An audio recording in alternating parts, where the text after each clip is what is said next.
You're listening to Getting Started with NFTs, superpowered by NFT 365, a curated collection of episodes specifically for the NFT newbie, talking crypto, blockchain, Web3, non-fungible tokens, metaverse, and... What the f*** is a non-fungible token? We'll get to that.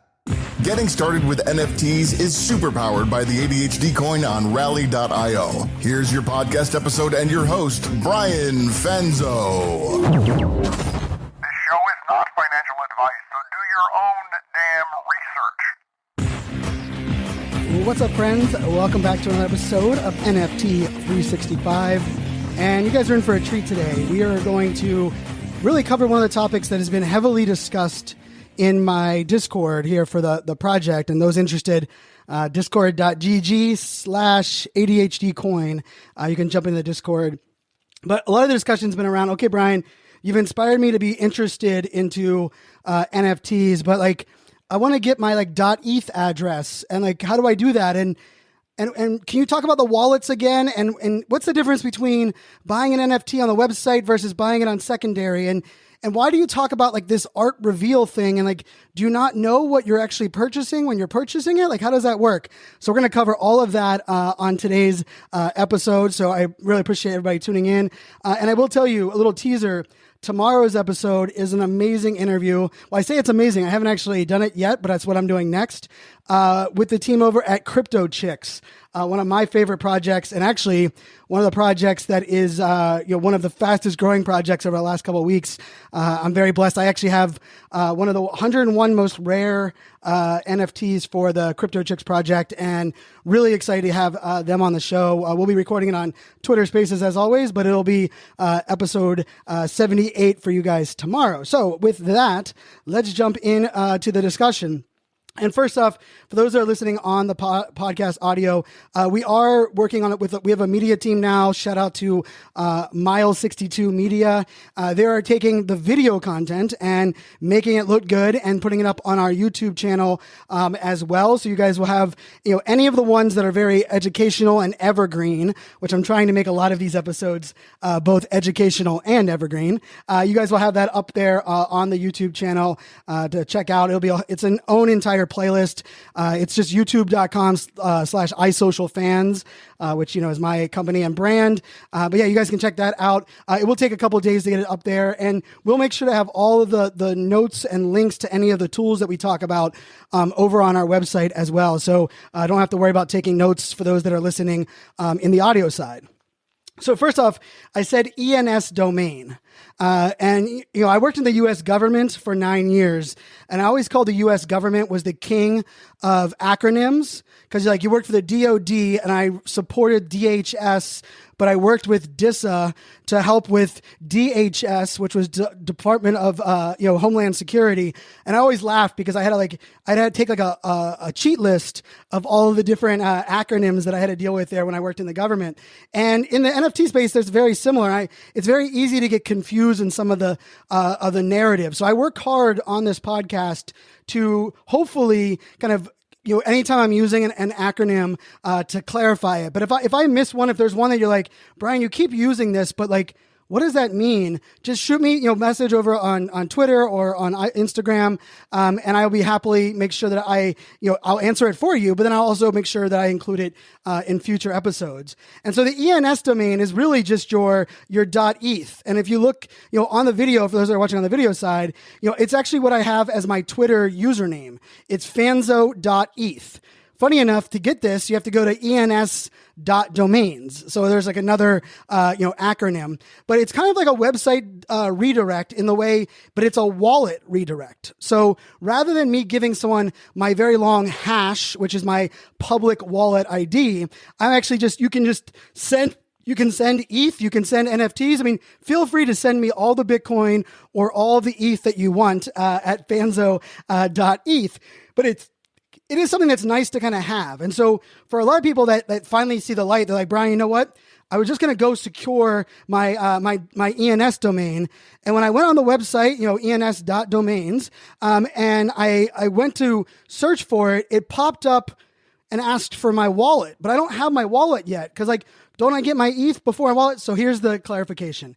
You must have a wallet first because ENS is actually bought through crypto, much like an NFT would be bought. So you actually have to set up your wallet first before you're going to actually get to that ENS domain. I think that was a lot of the confusion I know that I had heard. So, one of the, without question, the wallet that I recommend, and I have no skin in the game, but I really like Metamask. And Metamask has a browser plugin that you can plug into Google Chrome, or they have the mobile device, so you can do it on mobile. Remember, these are decentralized products, so you will not see the activity history of if you make I do a lot of buys on my phone in my different wallets, and if I'm doing one on my phone, the activity history will not actually be saved. It won't be saved on the actual browser one, because remember, it's decentralized. That's part of like the security and the beauty, but it's also one of those limitations that we just have to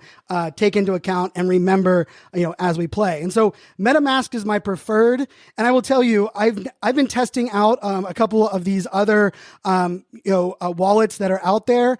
And yes, there's Coinbase, and yes, there's a Rainbow wallet.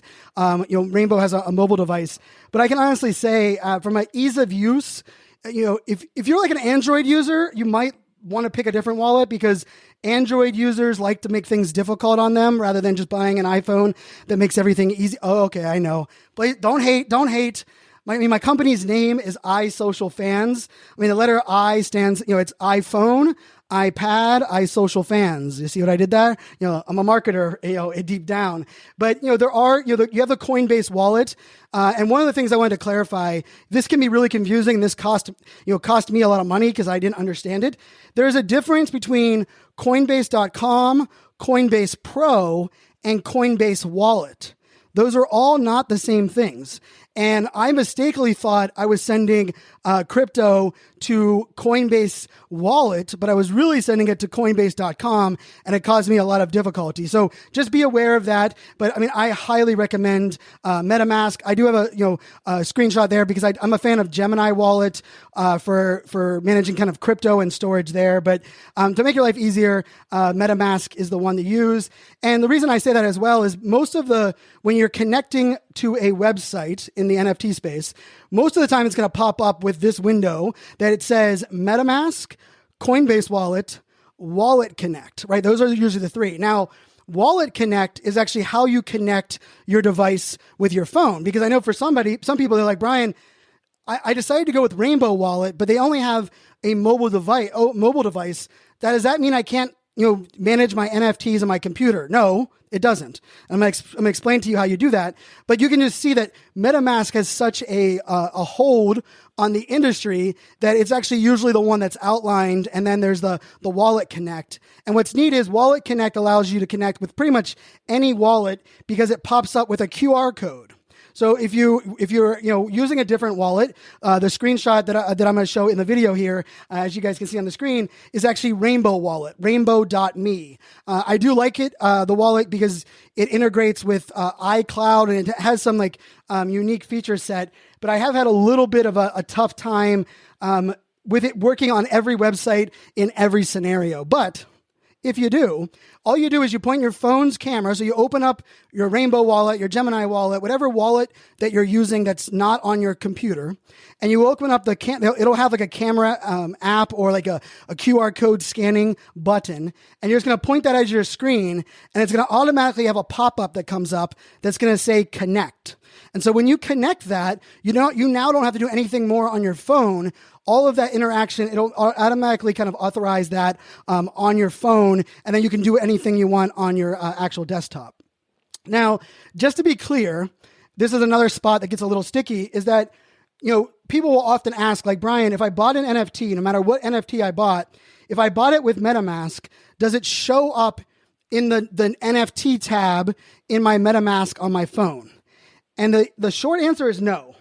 there are a lot of NFTs that will not actually, the activity history will show, if you bought it on your phone, it'll show on your phone, or if you bought it on your desktop, it'll show on your desktop. But there are plenty of NFTs that actually will not show in that kind of Metamask preview in NFTs. And they're kind of working on that to add. That's a fairly new feature that's been added in the last couple of months. But if it's a verified or a more popular NFT on the Ethernet, on the Ethereum side, you will see that. And just to caveat this, these examples that I'm giving are using Ethereum as the primary channel. I know I've had a lot of people request for me to do kind of the same thing with Solana or the same thing with Matic, and I'll kind of explain a little bit at the end of the show what I'm planning to do on that. But it is kind of neat that you can pick your favorites, right? So here's I'll put a link for those that are listening on audio, but you are able to kind of see, you can put your favorite NFTs. So this is a snapshot of my wallet with some of my favorite NFTs that I have out there right now. So you guys can see that on the screen. But with that being said, you do have to recognize that, it is nice that you can use your mobile device. And there is an OpenSea mobile app, but it's very limited. And when I say very limited, you can't initiate a transaction. You can't buy or sell an NFT using the app. Now, if you use the browser within your MetaMask, you can do all of those things. So inside of MetaMask, for those that have asked that question as well, like, Brian, how do I buy an NFT on my phone? When I try on my Safari or on my Chrome on my phone, it wants to connect to my wallet, but there's no way to do so. You actually have to open up your MetaMask wallet, and then on the left-hand side, you're going to hit the little lines, and then you're going to hit browse. And then that's actually a browser that is housed within your MetaMask wallet. So when it pops up to connect, it'll actually pop up right there on your phone. You hit connect. It's really easy. I actually do a lot of my NFT purchasing from my mobile device, funny enough. But just remember, there are limitations with that. There's plenty of times where I recognize that I just need to be on my computer, right? If I'm gonna take something, if I'm gonna delist something, which means I'm gonna cancel a sale, that's best for me to do on my desktop, and just kind of remember some of those nuances that do exist across the board. Now, for many, they're asking about the security factor. I will say, from everything I've read, I have not done any of the actual, true testing, either any of the comparison testing with the MetaMask plugin. But from all the things that I've heard, it is very secure as far as a plugin goes. But you are going to want to be aware that when you're interacting with the plugin wallet, you don't want to have a bunch of tabs that are open that might try to access that wallet at the same time. Let me say that again for all of you tab junkies. Now, I'm a tab person where I usually have 8 or 9, but I also have 4 monitors. So I will have 4 versions of Chrome open with 4 tabs on each. I know some people that have 85 tabs, and there's so many tabs you can't even see the name of what it is. And in many cases, you probably have the same program open. That's probably not a good thing to do if you're initiating a transaction with your MetaMask. Now, if you're just browsing and connecting, perfectly fine to have multiple tabs open. But remember, if you're going to make a transaction, if your wallet's unlocked and you're going to make a transaction, definite best practices, don't have a bunch of tabs open, because you do not want something to cross-tab or cross-browser expose yourself, or even be able to do more there. But the browser plugin is super user-friendly. I'm not usually a huge fan of browser plugins. I think the only ones I like to use are Flipboard. Flipboard is my favorite tool that's out there. Flipboard.com/iSocialFans. You guys can see with that. It's my digital magazine. So anytime I read a blog, I put it up there in Flipboard. But I think really, other than Flipboard, from a NFT, from a tab or Google plugin perspective, that's really one of my only ones that I continually use across the board. I have the Zoom one up there, and maybe the Calendly one as well. But just remember that from a standpoint of your wallet. So you can have a mobile one. You can have one on your desktop. Now, the other part of this that you're going to want to remember is that if you create a wallet on your phone, when you download the Google Chrome browser extension, it's going to ask you, do you want to import an existing wallet, or do you want to create a new wallet? If you want to make sure that the wallet that you're using on your phone is the same wallet as you're using on your desktop, you're going to want to say import, And then this is when you're going to actually type in the seed phrase that we've told you not to share with anybody, right? Because you're not sharing it with anybody. But if you're adding a new device, which is what you would be doing in this case, that's when you would just type in the seed phrase. It'll verify that the accounts are the same, and it'll add that wallet to your browser. I've seen a lot of people tell me, Brian, like, I sent my ETH to my wallet, but I can't find it. It's not in my browser tab, and I have MetaMask on both of them. But what you've done is you actually created unique wallets on both. And I've already, like, that just means, and it's okay if you have multiple wallets, right? Like currently I have 5 MetaMask wallets, across, kind of the projects and things that I'm working on. But there's only 3 that I use like on a regular basis. But just keep that in mind, for those that are kind of thinking about that. So now that you heard a little bit, you got your wallet set up. Now let's go back to that ENS domain conversation, right? So you can go to ens.domains. You're going to type in, what you want for your .eth address. We got fanzo.eth. We got ADHDcoin.eth. I have mint365.eth. I have a couple other ones. And it's very much like a domain would be. You're going to pick out whatever you want to use individually. Don't worry if you are like, wait a second, maybe I can be a domain whale. People have already taken pretty much, Chipotle.eth. Whoever has that one should give it to Chipotle. That's my favorite place to eat. Shout out to Chipotle. If you want to sponsor the podcast, you're more than welcome. Let's make that happen. But so now you're on ens.domains. You type in the name of the domain that you want, and then it's going to pop up with a couple different pop-ups in your MetaMask. And it's going to say, hey, it's going to cost you this much to kind of initiate the original transaction so that it can actually hook the ENS domain that you want. And remember, it's an ENS domain, but it's a .eth address. Very confusing. Kind of wish they didn't use those two acronyms together, but I know that can be a little bit confusing. Now, if you want like a .nft address, there's a website called Unstoppable Domains that you would check that out. And I'm going to actually have Sandy Carter, one of my good friends who now is over there doing some great things with that company. She's going to come on the podcast, and we're going to talk about some of the Web3 domains in an upcoming episode. But for the time being, once you initiate that on your wallet, it's going to pop up, and then it's going to ask you a couple questions. Now, here's something you want to remember. If you have multiple wallets, you can only have one redirect per wallet, but you can have multiple of those ENS domains in the same wallet, but only one of them will actually redirect to the wallet. So for example, in my main wallet, fanzo.eth is my redirect. But inside of my wallet, I actually own ADHDcoin.eth. Now, you can't send anything right now to ADHDcoin.eth because it's not attached to another wallet. It's actually just in my wallet as like an NFT would be, because it's a token just like NFTs are. So remember that, because one of the things that I messed up was I wanted to have mint365.eth as a separate wallet, right, for our project. And I actually bought it under my fanzo.eth wallet domain. And then I was like, oh, now I have to change it and send it to my other one. And it ended up costing me about like $200 worth of changes and transactions to make that happen. So definitely just recommend, make sure that if it's your first time doing it, you don't even have to worry about this, but just make sure that's something that you're thinking about, that the ENS redirect that you want, you're using that wallet. And so you're going to set up that actual, you're going to set up that initial transaction, and then it's going to ask you some information. Like, do you want this to be the redirect? Do you want this to be the main, domain or, short URL, if you want to put it that way, for this wallet? It's going to ask you to put in some information. Now, what I recommend, put in that information now. Do not do what I just did, right? And I actually have a screenshot of it for you guys to see, is that I did not put any, I was like, yeah, I'll get to that later. But unlike if you're buying a domain on like GoDaddy.com, you can just go up and update your information later. Because this is stored in the blockchain, every time you make a change, it's going to charge you a transaction fee. And for those that don't understand gas and transaction fee, go back about 4 episodes. You guys can listen. I did a whole episode on that alone. So you're going to want to put in this information. It's going to auto-populate some of the information based on your wallet. And then you're going to want to pay for the actual the domain. Now, I will tell you, it ranges depending on how the gas prices are at that moment. I think most of them are between like $150 and $300 for the most part.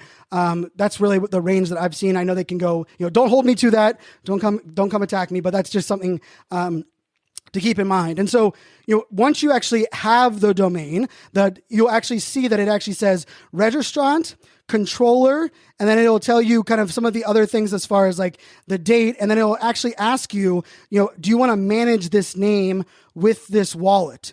And you're going to want to say yes. You're going to want to select that so that I can actually send that, crypto and NFTs to that actual ENS domain. Now, I will say there are a couple contracts and things that are out there that actually don't allow you to, they don't actually allow you to use the .ens. You actually have to send the person the hash. But for the most part, I've found very little times where if someone wants to send me something or transfer me an NFT, I just tell them transfer it to fanzo.eth, and they do that without a problem. The nice part is like OpenSea and a lot of those tools, they'll actually put the wallet hash underneath. So if you're doing a major transaction, Drew and I were doing a major transaction the other day, and Drew's like, let me read out this wallet ID to make sure it's going the right one. So you can't ever be too careful. But that's kind of how it's going to work for the ENS domain. It's going to pop up and make sure that you confirm the information that you're updating and changing, and then it's going to finalize your transaction. And now you have your .eth address connected to your wallet that you have.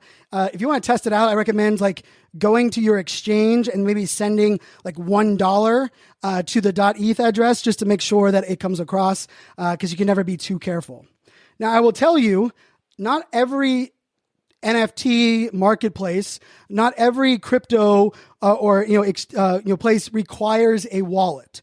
So for you guys that know, this podcast is super powered by the ADHD coin over at Rally.io. Rally.io is the side chain. It's an L2 on the side chain that is actually hosting that I have my coin on, as well as some of my NFTs. And what's nice about that is you actually just create a regular account. You create an account with a username and a password and your email address, and you actually don't have to have a MetaMask to actually have ADHD coin. So it's kind of I like it because it's another barrier or another way that people can come in to the market without having to have that. But just putting that out there for everyone to kind of know that. And actually what's nice about that is, on Rally, we also have NFTs. And for those that have bought, the NFTs to support the show, you would have noticed that those NFTs are on the Rally NFT marketplace, but there's no gas fees associated with that, right? Because it's the way that the sidechain works. And so you can actually buy it with a credit card, you can buy it with crypto, and all you need is a regular account. So, there's kind of like this idea of like, you can get overwhelmed by a lot of the things. And you just kind of have to keep in mind, there's going to be different ways and different, methods to kind of making all of these things happen. Now, with the NFTs to support the show, it's going to have you buy ADHD coin, and then you use ADHD coin to buy the NFTs. But all of that can kind of happen if you guys check that out. I'll put a link in the bio. Now, there are other marketplaces where you can buy NFTs.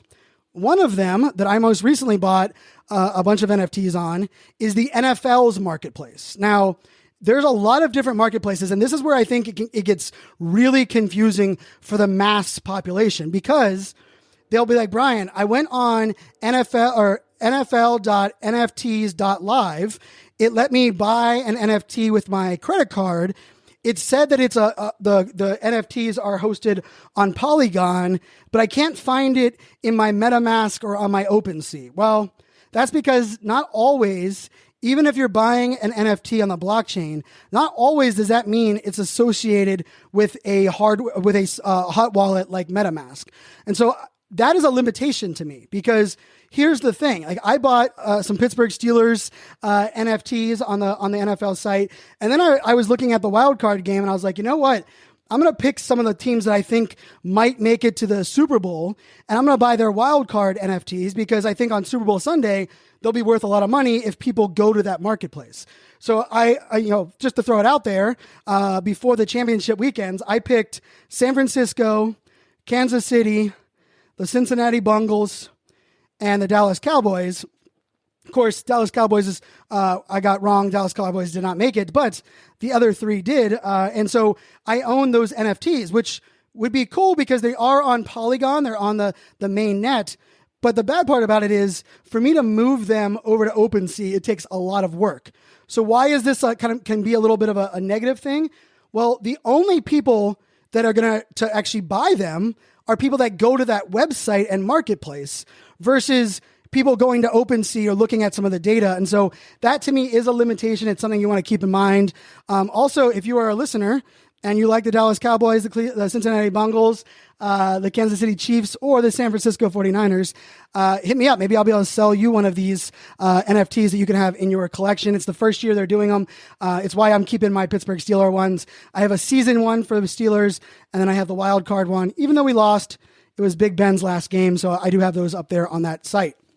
Now, remember with all of this, let's real quickly backtrack to the process, because this is where I think we can also get a little bit caught up in some of the nuances. Now, the first thing you need is an exchange to get your money from your bank or your card into crypto. Now, I recommend Coinbase.com. It's just the one that I personally like the most. You have 1,000, I think there's 1,000 plus different exchanges that you can use.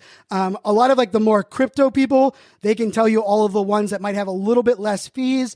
For me, the functionality, the usability of Coinbase makes it worth the $2.99 that I get charged to transfer money to a different wallet. So I use Coinbase, but here's the process. We're going to walk through the process right now for all those. So now that you kind of understand some of the other pieces, now I want you to picture the process. So you move money from your bank into Coinbase, which is your exchange. So now once your money is in Coinbase, you're going to want to put it into the cryptocurrency that you're going to buy your NFT for, right? So if you're going to buy a Solana NFT, you just simply, you buy Solana, and then you're going to transfer your Solana to your Phantom wallet, which is the wallet that I prefer over there on the Solana network. But for this use case, we're gonna buy Ether, right, on the Ethereum blockchain, and then we're gonna need to send that Ethereum where, or the Ether where? Where are we gonna have to send that? Well, remember, we use our MetaMask wallet to purchase the NFTs. So what we're gonna do is we're gonna open up our MetaMask. We're going to copy our wallet address, right? So we're just right where the number is. You just press it on your phone or you press it on the browser. It's going to copy it. You're going to open up your Coinbase and you're going to take your Ether and you're going to say send, and you're going to put in that address. You're going to hit a couple more buttons. You're going to confirm. And now the Ether is going to go from your exchange into your wallet. So now you have it in your wallet and you're like, okay, Brian, this is where I got it. I understand now, Brian, I got this all done. This is when I go to OpenSea to buy my NFT.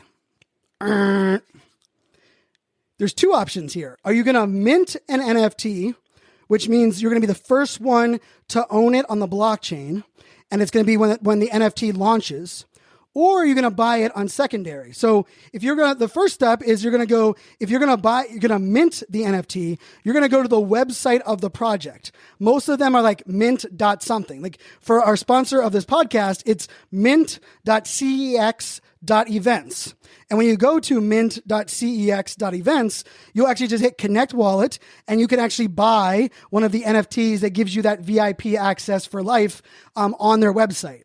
Now, the example I'm using in the video, I could go to fatpandas.io probably, and then I hit mint button and it opens up a tab.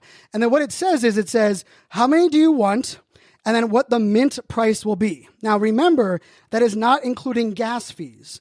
So if you're like, hey, Brian, I have 0.3 ETH to buy this Panda that is 0.3, but when I click on it, it tells me that it's going to cost me $12,888. Well, here's the reason it does that.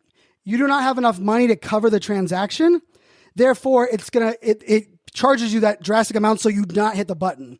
So just remember, you're going to want to make sure that you have enough ETH in your MetaMask to cover not only the price of the NFT, but the gas transaction as well. My rule of thumb is that I put whatever the price of the NFT is plus $300. So I always try to have $300 above. So the example of the Fat Pandas, it's a 0.3, which is a slightly higher NFT mint. And then I'm going to have 0.3 plus $300, which right now, because ETH is so cheap. That's like I don't even know. Is it probably 0.15 at the moment. So I'm going to move 0.45 ETH from Coinbase to Metamask. So then I'm going to click quantity 1 and I'll click mint. And now I'm buying it on the website. Now, let's say you want to buy an NFT that is already launched and you want to buy it on OpenSea. Well, that's the other case, right? You can go over to OpenSea and you're going to buy it on what's referred to as the secondary market. Now, this is the place I've got a lot of questions as well, because one of the things I told you was I've actually come up with one of the methods that's worked really well for me to make money if I'm flipping was I will mint the NFTs. Let's say I'm going to mint 3 fat pandas, or I'm going to use the example that we did for the project, right? So we bought the Killer Girlfriend NFT project the other day, right? So the Killer GF project. We're going to take Killer GF, and we bought it a couple days ago, and we bought it for 0.6 ETH. Well, you might see that right now the floor price is actually 1.7 ETH, but funny enough, the art has not revealed yet. So this is something we have to I don't think I've done a great job of explaining it, and I am always happy to bring things around. But when you're buying oftentimes generative art, which is what most of these NFTs are, when you buy them, you know what they're going to look like, but you don't know exactly what you're buying. Now, if you're doing it after the art reveal on secondary, you're going to know exactly what you're buying. But during these 2 phases, the mint phase and the pre-art reveal phase, you have no idea what the art is. So one of the things that I found is if an NFT project sells out right away, I jump over to OpenSea and I just purchase one of them on the floor. It's random, right? Because I don't know what the art is. I just purchased one of them there. I'm usually going to pay a little bit more than the original mint fee. But what I've learned is between then and when the art reveals, there's often a spike in the actual floor price because people missed the mint and they want a chance to get a random 10,000 lottery ticket to get one of the very best NFTs. So my strategy has actually been, if I buy 3 of them on mint, I will actually hold on to one of them and I will sell the other 2 before the art's revealed. Now, you don't have to do it that way, but it is something to keep in mind because a lot of people, I think, were under the impression that every time you buy something on OpenSea, you're going to be aware of what the art is. There's this new kind of thing right now. When I started in NFTs, this wasn't a thing. And I'll explain what the difference was, but that is the case. And so pretty interesting, like right now for the NFT that we bought for our collection, we bought it for 0.6 ETH.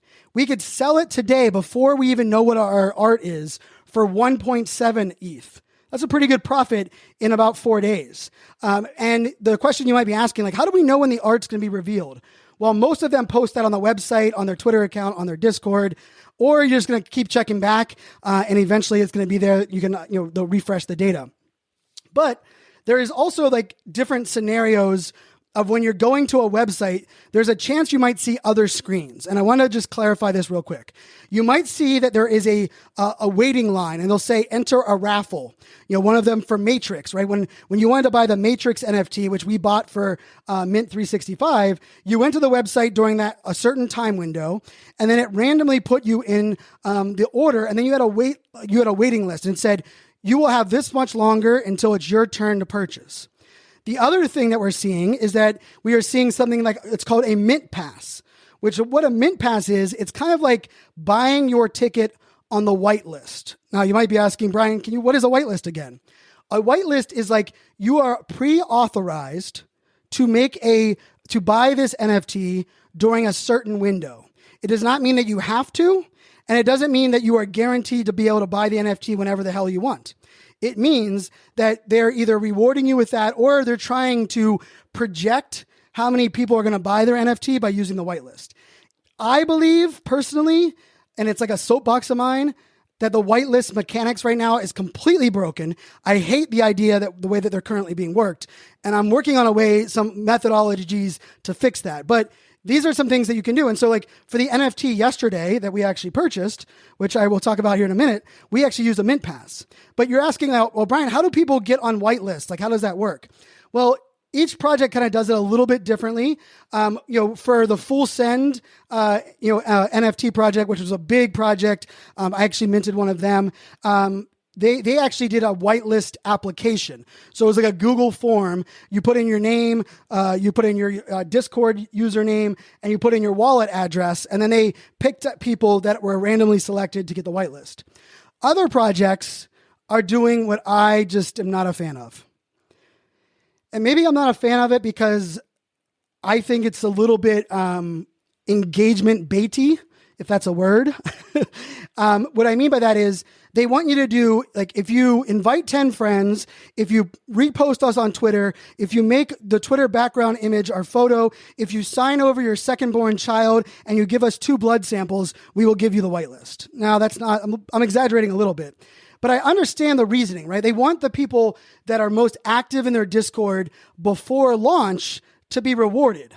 But the way that we're rewarding it, or we're factoring in, to me, is broken, right? Like, one of them that I jumped in the other day, it said, once you've actually typed into Discord 5,000 characters, then you will get on the whitelist.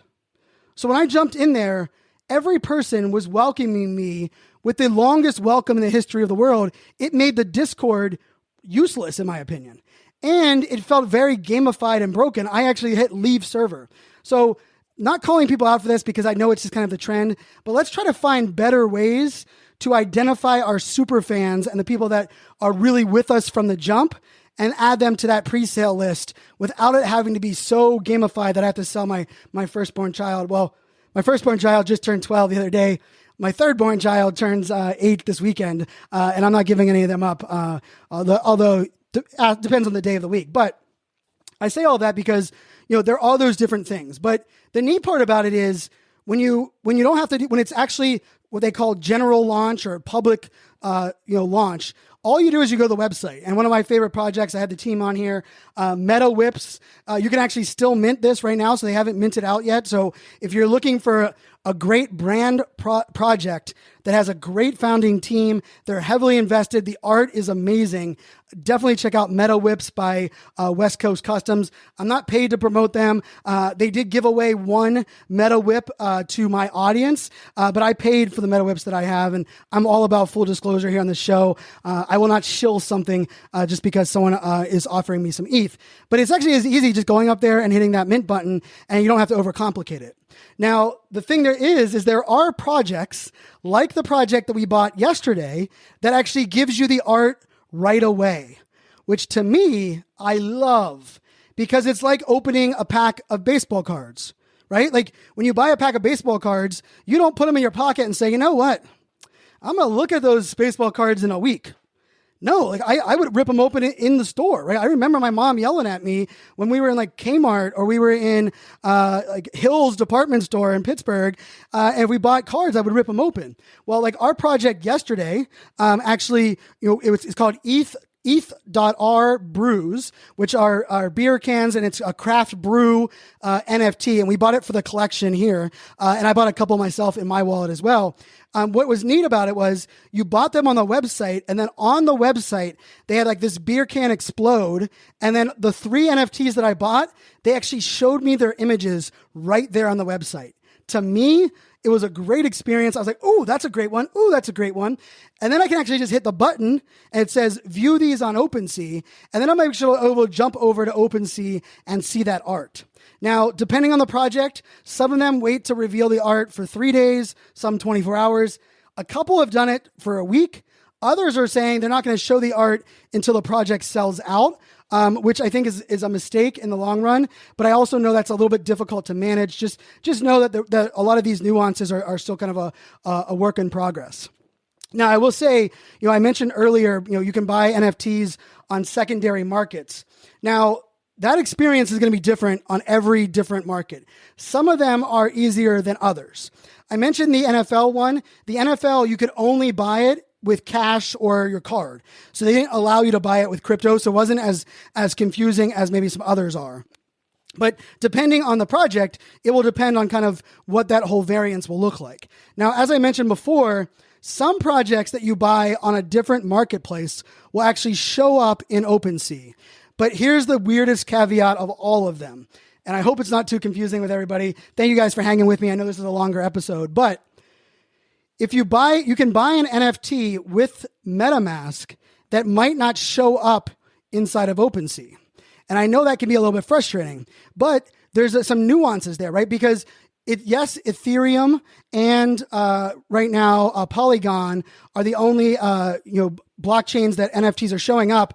Rumor has it that Solana will soon be able to be visible inside of OpenSea, but we haven't heard anything confirmed there. But here's the thing, and I want to show you a little screenshot of how that works. Like when I bought the ones on the NFL, I actually can check, and they're actually hosted on Polygon. So I can go look at the Polygon contract. I can go look at the actual NFT on the blockchain, but it doesn't show up in my actual OpenSea because it wasn't connected to my MetaMask.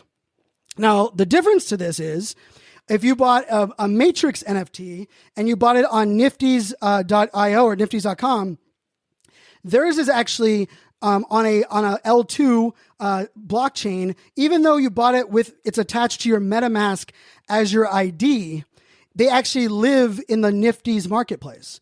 So if I want to sell my Matrix NFTs, which we bought one here for the Mint 365 project, I actually have to go over to the Nifty's and do it within their marketplace. So that one's a little nuanced because it's on the side chain, but I was able to use my MetaMask to actually use it as kind of like the ID or the account that I was buying it with.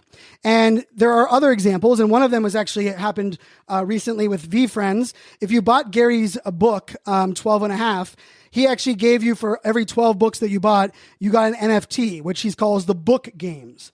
Now, he used the book games on another website, but it was actually fairly easy to use. But it's one that is the more confusing example, because what happens is when you go to this other website, right, you're going to go to, and it's Token Trove is where it's actually hosted. You're going to connect your MetaMask, just like we talked about earlier, and then you're going to see your NFTs. So like I have one NFT, I have the Ambitious at the highest level, which is a fairly rare one in Gary's collection. And you'll notice when you're over there in Token Trove, they display much like OpenSea would be. You can check them by rarity, you can sell them, you can buy them. But what's interesting about that is because it's on a side chain and Gary's using all of the mechanics in there, you can actually send the NFT to OpenSea. But if you do, you can no longer take advantage of the utility that Gary is offering within the actual Token Trove's platform. And so that is why, in full circle, those of you that bought a Superfans NFT, and we have about 150 of those left. If anyone is interested, just go over to adhdcoin.com and then press the Get NFTs button. It'll take you over to the marketplace. And remember, it'll have you buy ADHD coin. But what I did was I actually have your NFT placeholder, which is on Rally. So in the Rally marketplace, you will have an NFT, and then you're going to have a twin NFT that I actually uploaded into OpenSea on Polygon so that you can actually see your NFT on OpenSea for our project, but you also have it in Rally. For those that are listening that haven't got both of them, as long as you have the Rally NFT, you're good to go in this project. We're working on making sure that we have all of them across the two. I wanted people to have it on both. Like I was a little bit disappointed when I was like, you know what? I love using Rally, Rally Marketplace. I have no fees, so I can mint as many as I want, which is, I airdropped a free NFT to the first 1,093 coin holders. But people are like, Brian, I want to show it in OpenSea because that's like what I like to show off my NFTs. So I did a little bit of the extra work. It cost me a little bit more money, but I put them up there on OpenSea as well. So hopefully that kind of brought you guys up to speed on like ENS domains, the different wallet nuances, minting an NFT, and all of that. And all of that was really from the collector side. But I know lots of you are creators, and creators thrive when you're actually connected with other creators.